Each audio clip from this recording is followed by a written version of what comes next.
Hello, I'm James, and the game for tonight is Mask of the Rose. Let's continue.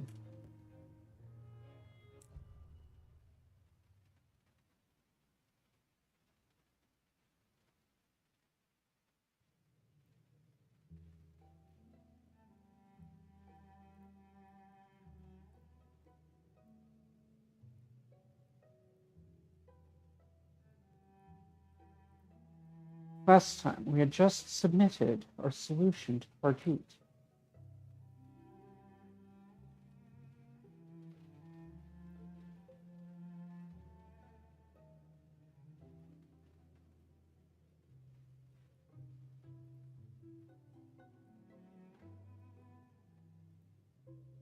Archie most of all wished for help for the Carringhams for a clean slate after past relationships.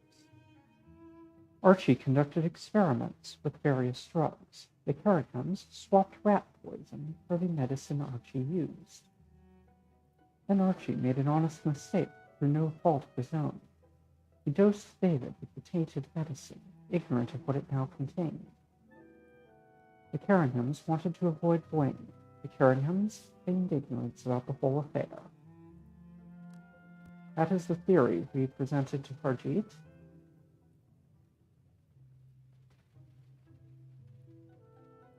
And we do have a few other things possible. Rat hagiographies, for example. An unknown and someone met in the depths of the deep. An unknown did something of value.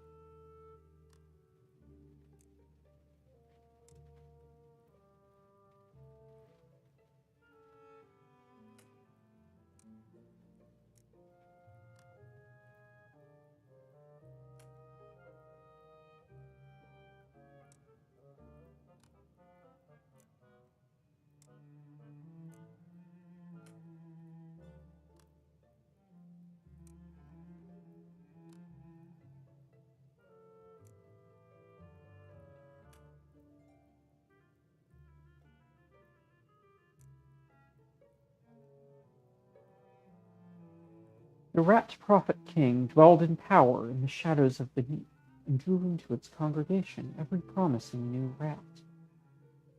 A Rat Prophet King saw the rat alone, separate from the kinship of rats, and spoke to him out of the darkness. A rat rendered mannerly thanks for this kind service. A rat used his new position to introduce new ideas to human society. Meanwhile, the Rat Prophet King's deeds had offended the King of the Deep Sea. He was transformed into an island and sank beneath the waves.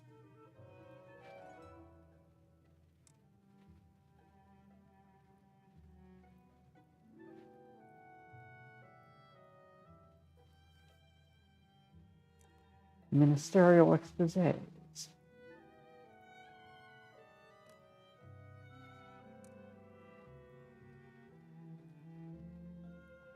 Mr. Pages wanted to drain London of her wealth and resources. It purchased the right to London and abstracted it to the dark valley of the earth using inexplicable powers. The typical Londoner was determined to preserve London. A citizen of London planned a vast and overwhelming revolution.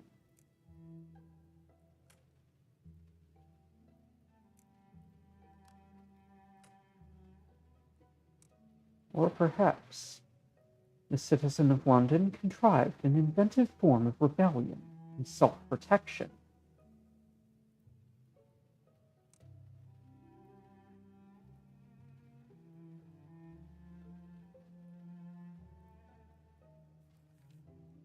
And lastly, the novel plot.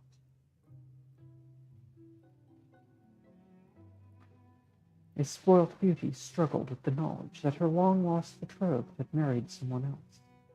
The man of business encountered her in the midst of this gloom. The man of business was in love with no hope of return. A spoilt beauty immediately fled London. The man of business failed to understand what was happening. The man of business enjoys a happy marriage now. A spoiled beauty wrestles regrets.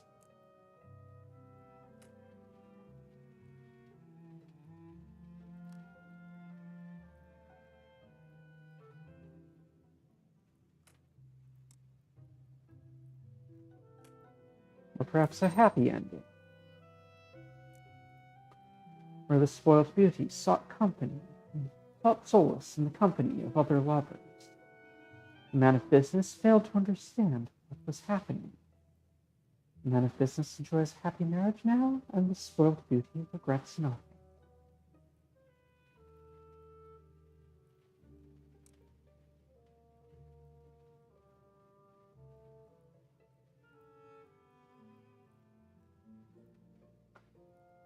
Now, let's head outside.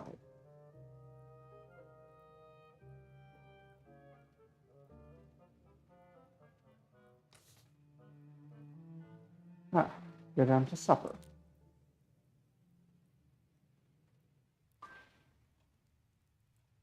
Yes, we hadn't done that just yet. I cannot come along to the trial. If you can't bring Archie home afterwards, well, come and tell me immediately. I want to send him something pleasant for his last meal, if it is his last meal. Eat, since we'll need strength for the morning. Dinner is a very quiet affair from there.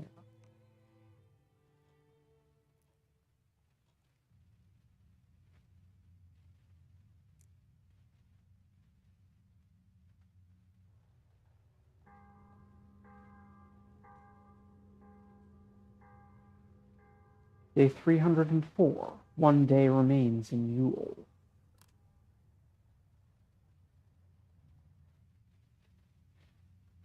We are due in court this morning.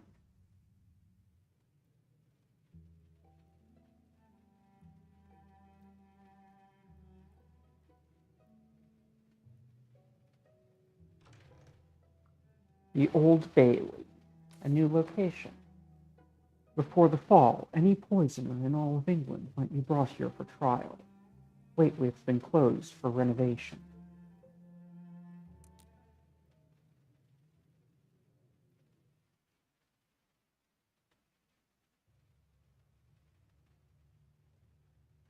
Quiet, order, sit down. I am unhappily aware that most of you have forgotten how to conduct yourselves in a courtroom. If in fact you ever knew.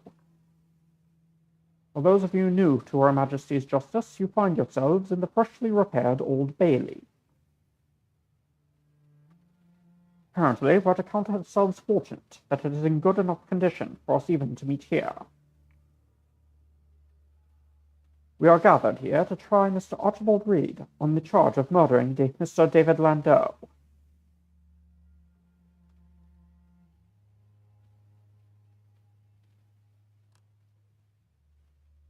I glance round at Archie. Archie doesn't meet my eye. He is looking down and does not feel I've done him any favors. We also find ourselves able to welcome the murder victim among us. He is unusually hale for one in his position. Mr. Landau, if you would. We will rely on him for evidence and to lend a certain moral tone to the proceedings. I have often found that a murder trial devolves into chaos in a carnival atmosphere. But I am certain all that was formerly lacking was the presence of the victim. Mr. Landau, if you could look a bit more martyred, that would be ideal. We must now turn matters over to our prosecuting barrister. David looks as though it is a social embarrassment to be found alive after his murder. The barrister makes David recount the tale of his death. So far, it's much as I've heard before, laying out the question of opportunities and visits to the deceased's bedchamber.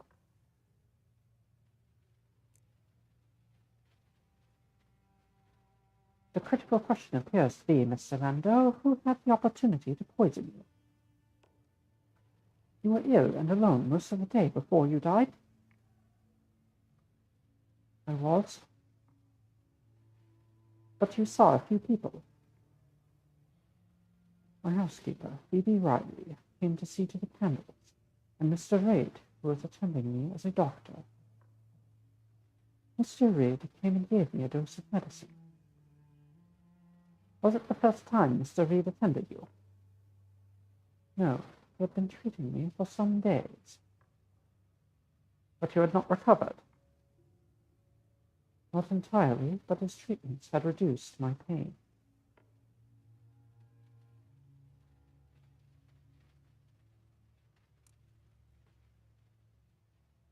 I keep still as before. And those were the only people who entered your room?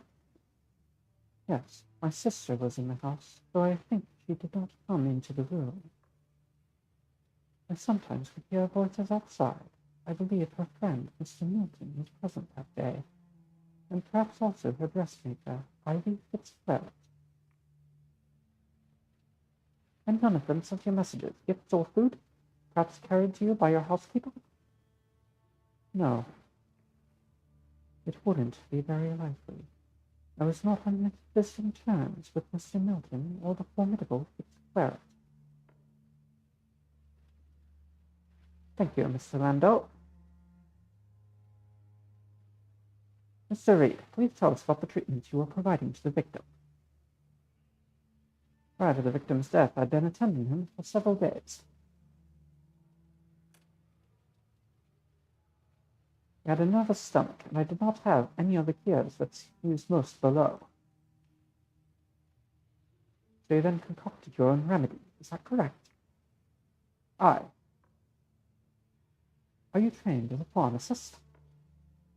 Partially. Do you have a license? Nay. Were you preparing a medicine according to standard and approved recipes? Ah, well, it's a very old recipe, but not one used now. Nay. Moreover, the ingredients are exotic and might best be described as peculiar. Got peppercorns and cinnamon in it, and snake venom and earthworm oil and a great deal else. I've seen the ingredient list of your theriac, Mr. Reid. Ah, well, what's in that? It's what I could do, and there isn't much else to work with here.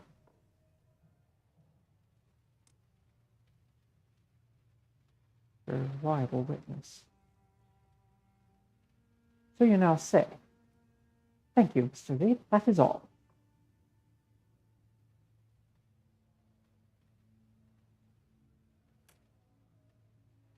I glance around at Reese. Reese listens with narrowed eyes.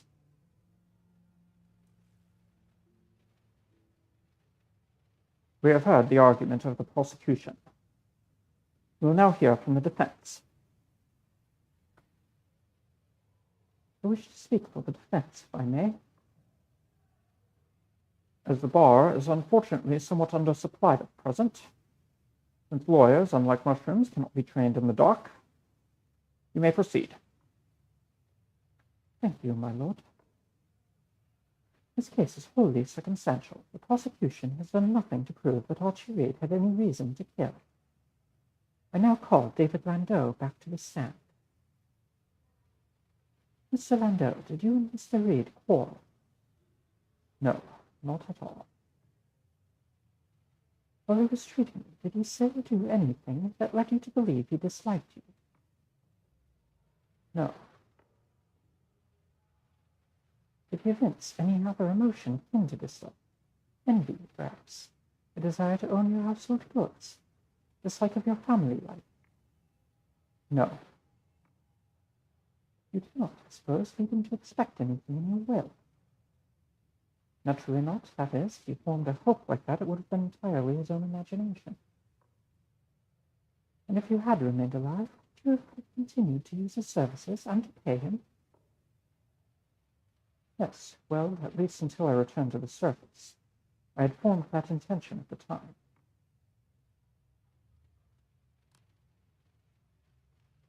I nod to David encouragingly. And what would have happened to Mr. Reed when he went back to the surface? Nothing. Well, nothing unless he wanted to come above with us. I told him that I intended to put together a commercial shipping connection to the surface. So in fact, if you had remained alive, Mr. Reed had reason to think that you would grant the fondest wish of his heart. Well, I suppose so. And from your death, you could expect no positive outcome whatsoever. So I assume.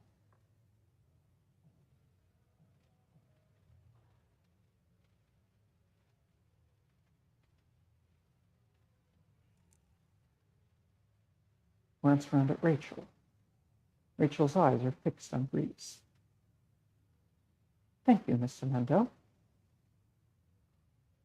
Members of the jury, you have heard the argument. An extraordinary argument, but an argument nonetheless. And now you must make a judgment. Was a murder done here? Was it only an accident? Or has the prosecution entirely failed to make its case? If you cannot convict beyond a reasonable doubt, then you must not convict at all.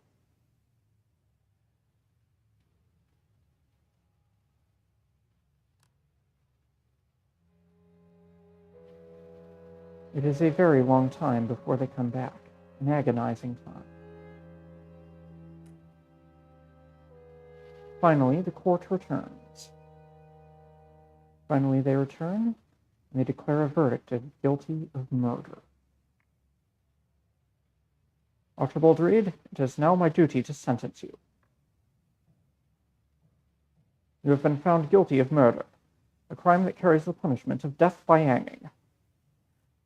It has been put to me that I should consider the survival of your victim as a mitigation, and regard your act instead in light of an assault. I do not, however, accept this argument. Archibald Reed, you are sentenced to hang by the neck until dead. Once the sentence has been performed, your life thereafter is your own.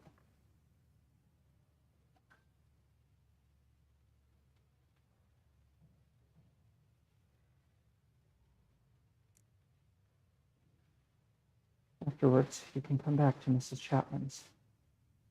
It will be like old times. Once I've died, that's an end to it. I cannot go home.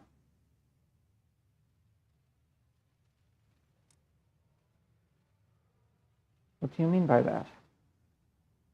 I've asked everyone I can about death and beneath. Half of it is nonsense, and another half I can't understand.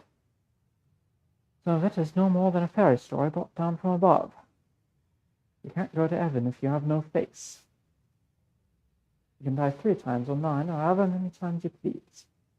There's a college of old men who prevent anyone living to more than 1,000. The Queen of Fay has red dust on her eyes and counts the souls she wants to keep. But the thing they say often is this. The sun hates the dead. If you passed away even once, you can't go back above. I might return here after the execution. I'll never dare try to go home. No use going if I wouldn't get there.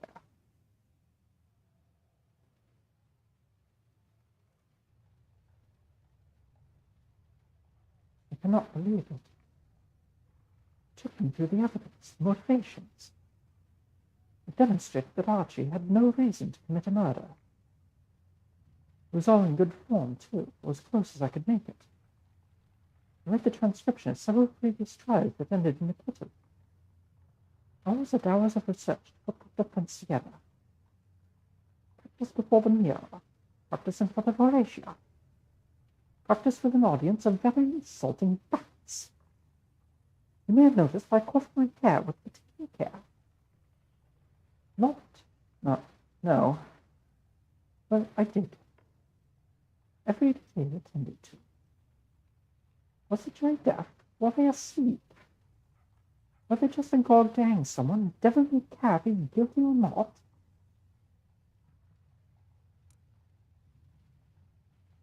I expected better.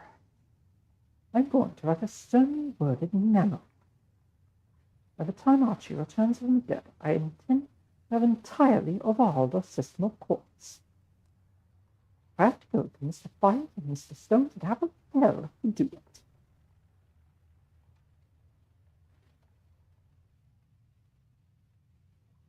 Archie is hanged in the morning. Once the hangman would have dispatched him quietly inside of Newgate prison. Newgate no longer stands, however, and the case has attracted some attention as the first murder trial held in the Neath. Instead, he is put to death at Hangman's Arch.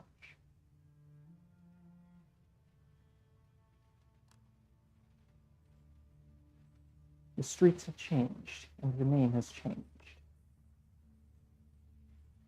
Even to reach the place of execution, I need guidance from Harjeet.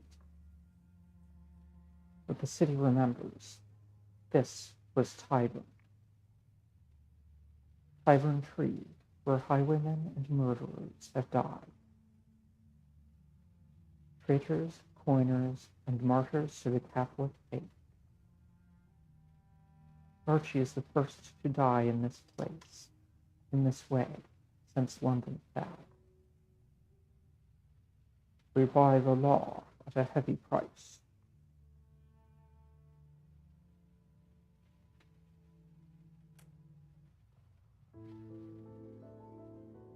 Life is quieter after the trial, at least for a time. Christmas Day comes and goes.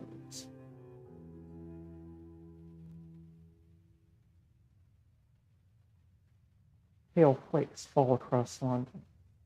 They aren't exactly snow. Breeze's work at the ministry becomes more intense, more demanding. And soon we are coming up on the 1-year anniversary of the fall. 1 year since February. Doesn't feel right to call this month February again. Ah.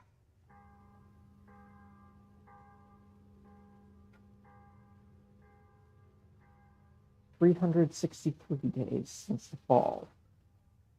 1 day remains in the season of the rose.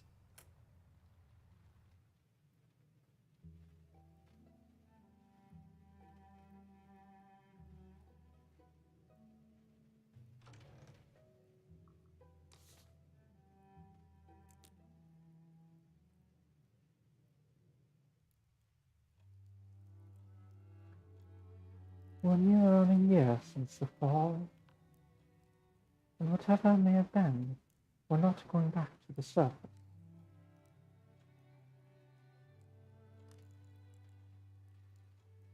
We might not go back, but there may be good things to come. Horatia gives my shoulder a squeeze. Have you seen the decorations going up around the city? I can only see a little from my window. That's as close as she comes these days to speaking of the outside. The city is decorated for a feast of lovers and romance.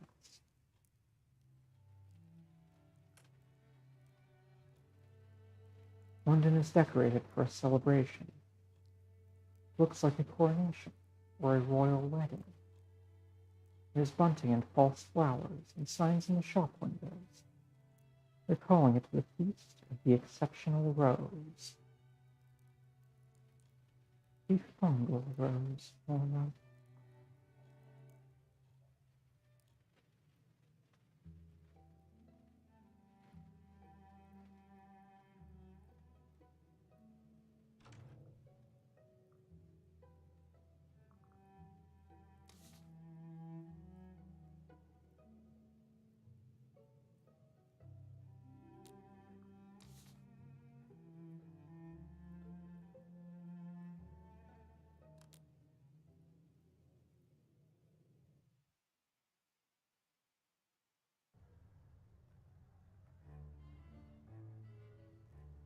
Feast of the Rose is upon us, and there are certain sartorial requirements.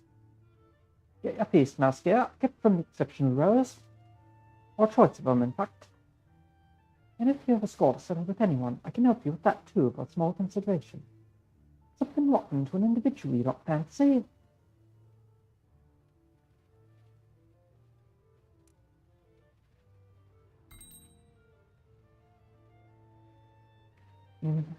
Delicate rose mass.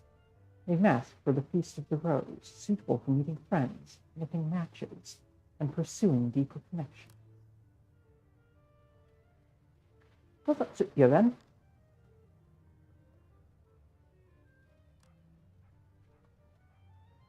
You'll be needing it for the festival that's coming. Ah, I see you're dressing for the occasion. What look fun that even I've had to get a mask. You must go to a green cheer at the bazaar.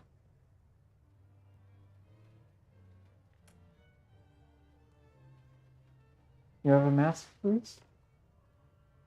It's not for you to see now. Later. Delicious. Part of you. Straight all the other side of her.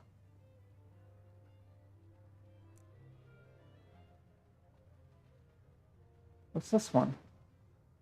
Time for love, seduction, promises. The caper of the masters. The ministry of accounting and recounting has nothing to do with it. You should make the acquaintance of Mr. Wines, love. Would change your manners for the better.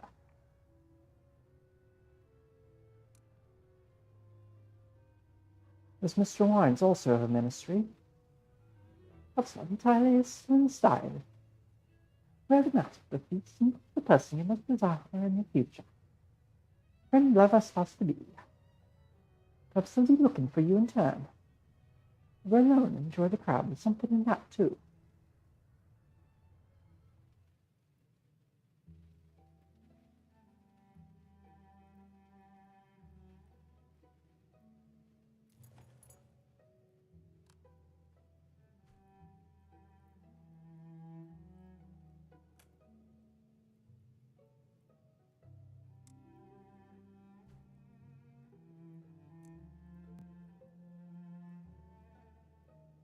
I am dressed like a sailor visiting the feast on shore leave, ready to meet flashy and amusing companions with taste for visitors from past cities.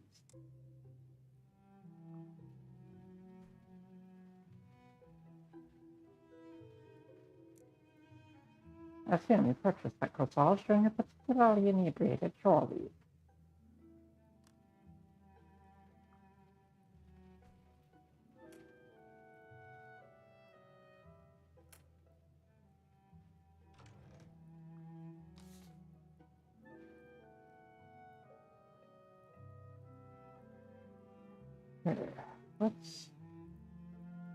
Let's attend and look for pages.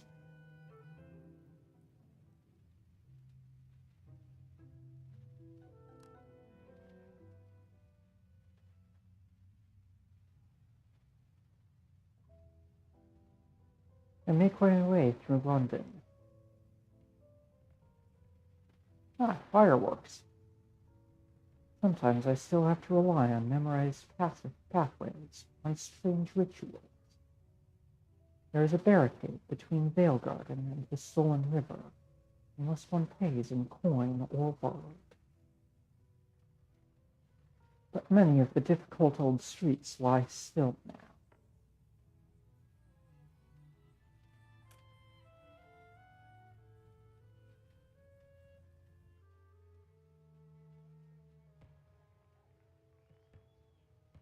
All of London is out, walking along the Thames, enjoying the feast. Vendors are selling candies and angry bats in cages. The music is fresh and new.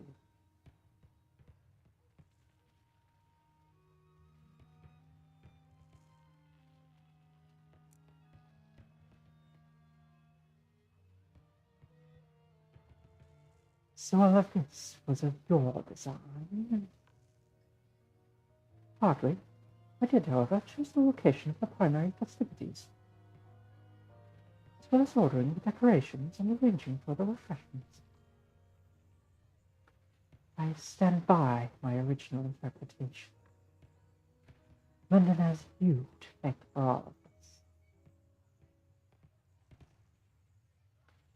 I believe there are things we have yet to see. There are supposed to be candies shaped like bats. I tried to prevent it. I'm glad you failed. I'm starting to feel decidedly extra in this conversation.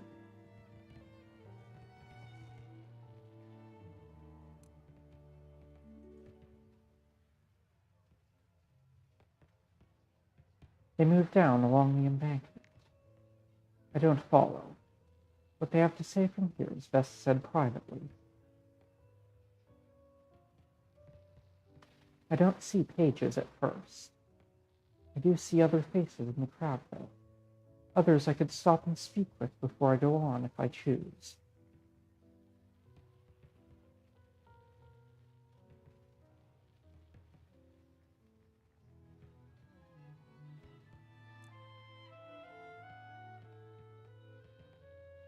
One moment.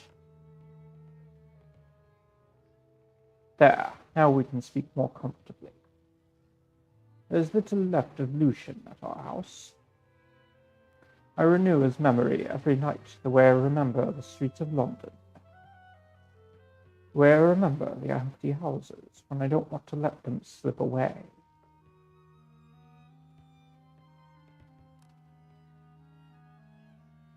Sorry to hear it. We all have a great deal to bear.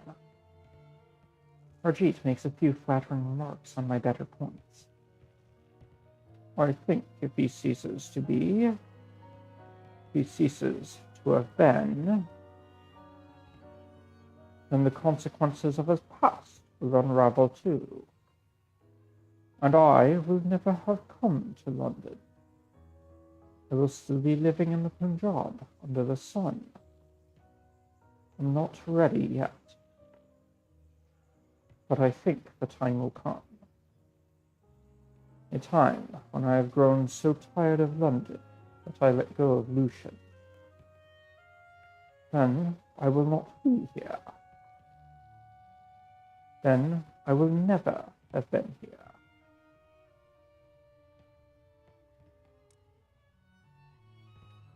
I'll miss you when that comes. You won't. Most likely, you will not remember me.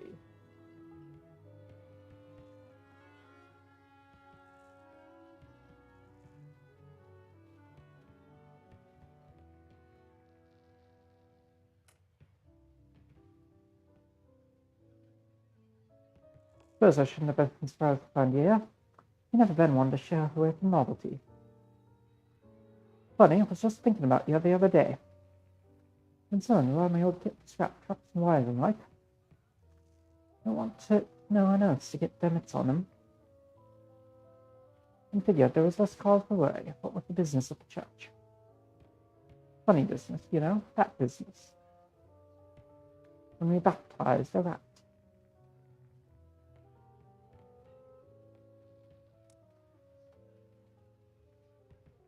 Well, why stop when you're ahead? Ah, baptized cats and dogs next. Well, them bloody big wolves been seen down in Greenwich. All the same to your average ignorant Londoner. Still afraid of what they don't know. But they'll have to change. No choice when the sky falls in. There's been a bit of a to-do at the church. Even the bishop caught wind of what was going on. Not thrilled if I'm any judge. Such a shame there's nothing you can do about it now, eh? There's all sorts of parish these days. I can make sense of it all. Now the church is let a rat in and embrace the day, as it were. And me at the forefront, they expect me to have an answer to it all. Which I blinking dope, that's for sure.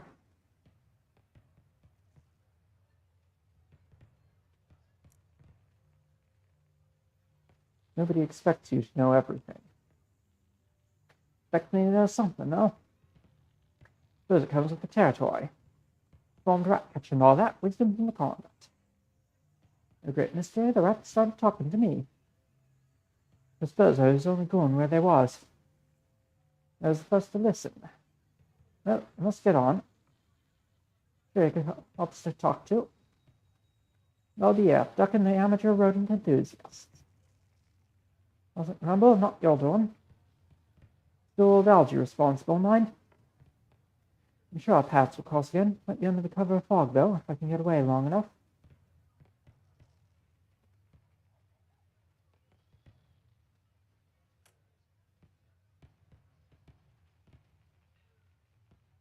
I suppose I should not be surprised to find you here. You have always been one for novelty. After all, you discovered me, and... I did not wish to dwell on the past. Barrett wanted me out of the shop for the afternoon. They say it is to inventory in anticipation of a restock. I say they want to use safe in the knowledge no one will come in. But you know me, I do not judge. You look well. She pauses, as though unsure of what to say next.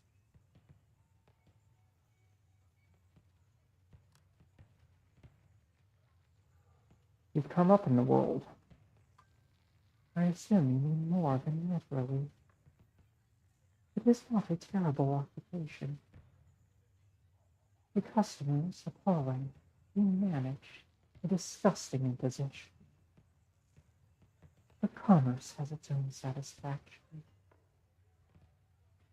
I shall have a supper party, and may even invite you. I do not hold you entirely responsible for my former companion's foolishness. How is he? Did Pages give in to his foolish desire? Or did sense at last win the day? I assume it did not, as he has not squelched upon my doorstep.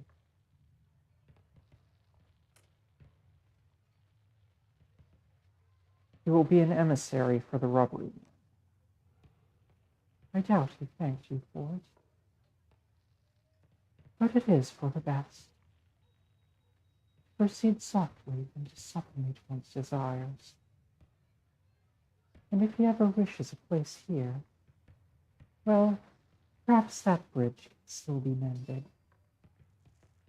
I cannot pretend I am happy our paths crossed. But it is no use complaining about what cannot be changed.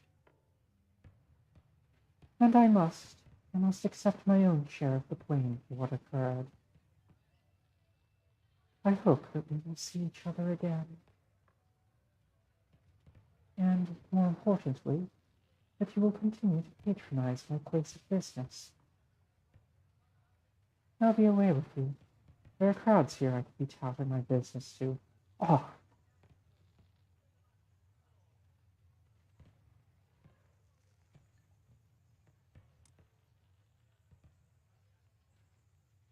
The Tachikon waves his tentacles and emits a plangent hawk. He is pleased to see me. Further burbles ensue, a great string. They signify the many setbacks his shop has endured recently. Smashed windows, lack of custom, and scrupulous workmen. But despite this, the challenge seems to be taken with equanimity, even enjoyment. He makes a languid sequence of warbles. It indicates that he is grateful for my assistance. Further burbles ensued, a great gurgle of them. They seem to signify that other robbery men have been emerging from the warrens, that he is securing a place for them in London. An anguished honk follows. It is a difficult process. There have been obstacles. A final low whistle. He reluctantly acknowledges that I may have been right.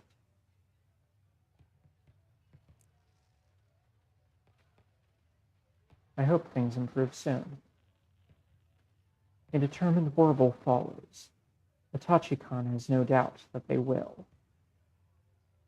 After all, he is in charge. He and he alone. A series of halting honks introduce a difficult topic. Barquagin and what has become of her.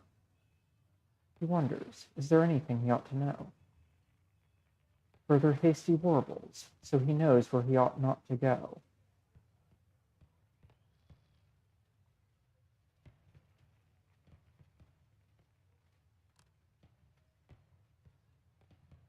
Barquagin works at a shop on the wrong side of the river. He makes a concerned warble.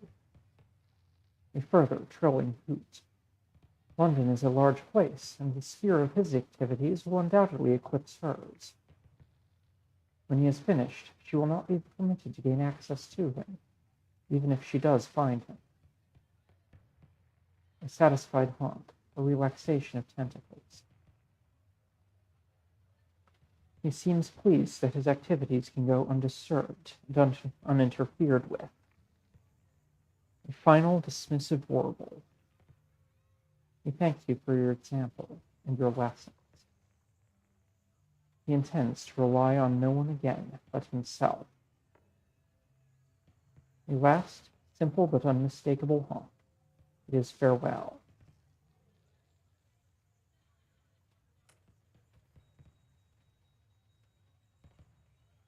Oh, it's you. Just before I died, I had a plan, building up a passenger line up the Humane Canal. I could see the possibilities. It doesn't seem nearly as simple to me now as it did then. I know I won't be able to go back to the surface myself.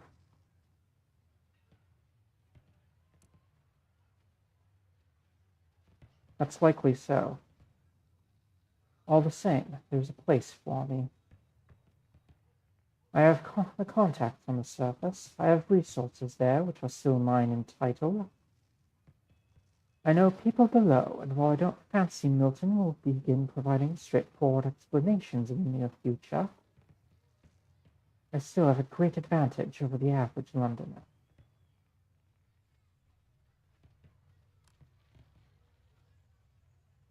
You could help people, turn your wealth to charitable aims. I could, in secret it seems. The masters do not care for charity. There's something to do, and something to look forward to again. After the fall, everything seemed suspended, timeless, like life was already over, but we'd accidentally kept existing. And then, after I was murdered, it was hard to stop waiting to be murdered again.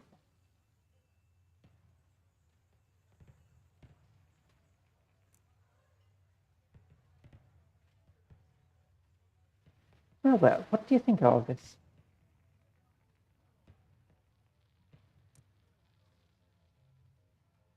Impressive. The fireworks are an inventive touch. It can be improved. It will be improved.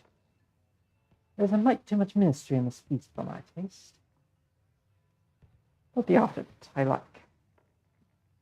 It's an invitation in it to stroll about the city and partake of everything most delicious. The fair, the foul, and what's between the two.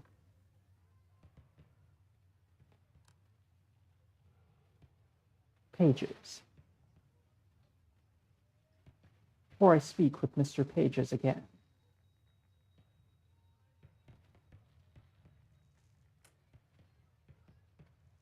I contemplate Mr. Pages.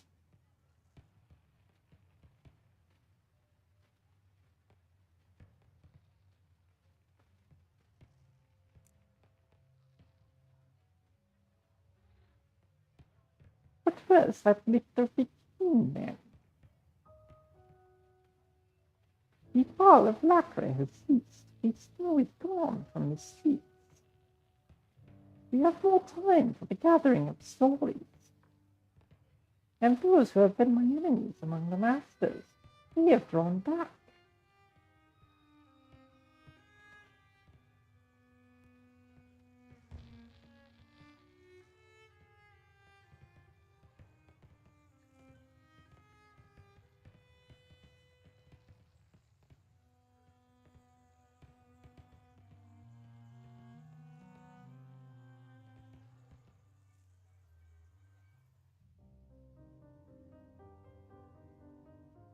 The introduction of the rubbery men to London's fractured nerves is a mixed success. Their customs, their forms and visages repel many. It is Batachi-Khan who finds the way, in defiance of the masters. He now calls himself an entrepreneur, and he deals with London in the language it understands: commerce. He models his enterprise upon that of the masters. His rise to prominence slowly guides the rubberies more fully into London, but it seems so far they will remain a people apart. Of Barquagin, I see little and less, and then one day nothing at all. But Tachikhan knows where she has gone. He does not, or will not, say. From time to time I see David passing in the street. London's courts struggle with laws that no longer suit their purpose. The law of murder is only the first of many snags. Inheritance is complicated. Probate becomes a nonsense. Contracts written before the fall in conditions and requirements can never be fulfilled. Sometimes the laws are amended. Sometimes the judges are corrupted. Beneath defies a strict application of rules.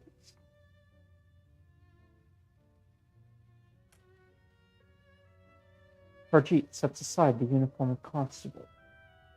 He rents his services as a guard, guide, and escort through the city. But he has done, he says, as much as he owes to the law. And he does not want to offer it anything more of himself. I, however, I have not given up. The true murderer is not convicted. The Landows do not have their answer. There is still work to do.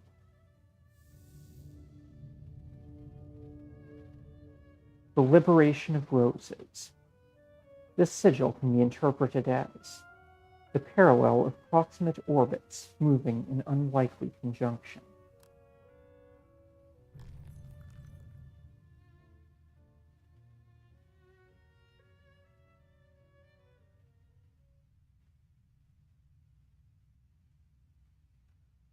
All the possible beginnings of this story are open to you now. Start again, and you may find a very different ending to record on the flank of the bazaar.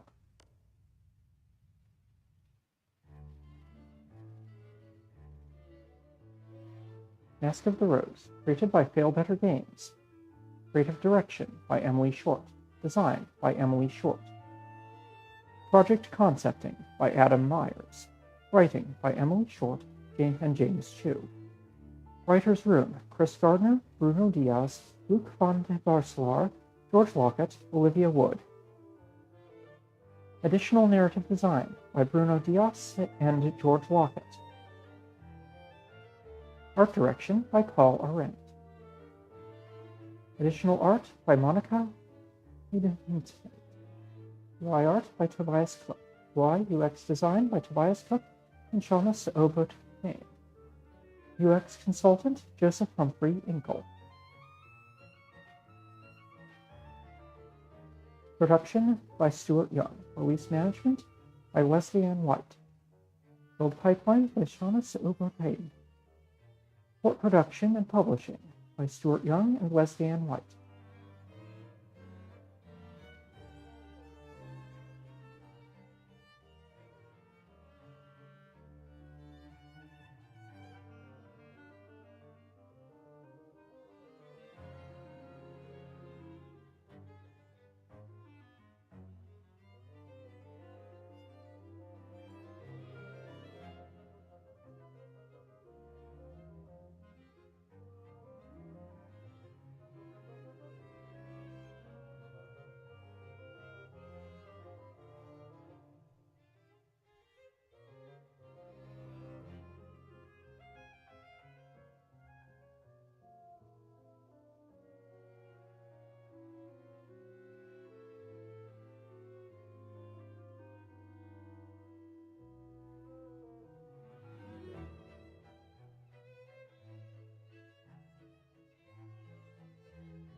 And it seems that that is the end, at least for this run.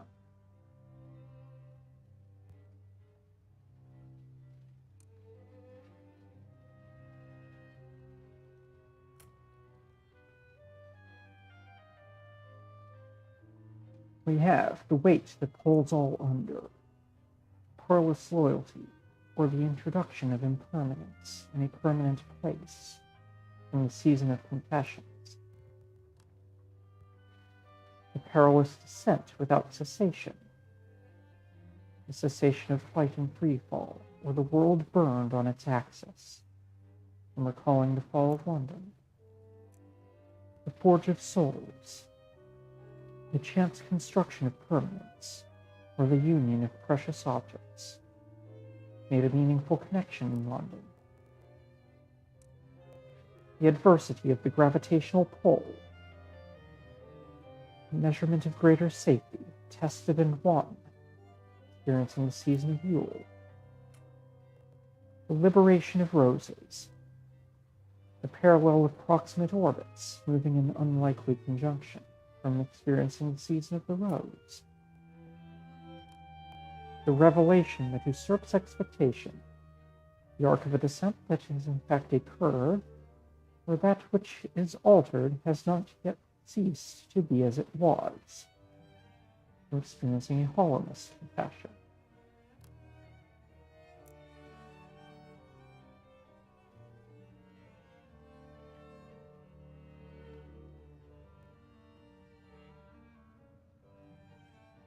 And with that, we're done with this playthrough of Mask of the Rose. We'll be returning eventually. Until then, though, I think I'll do other things. Thank you for watching. Thank you also for liking and subscribing. I have been James, and the game has been Mask of the Rose. Good night.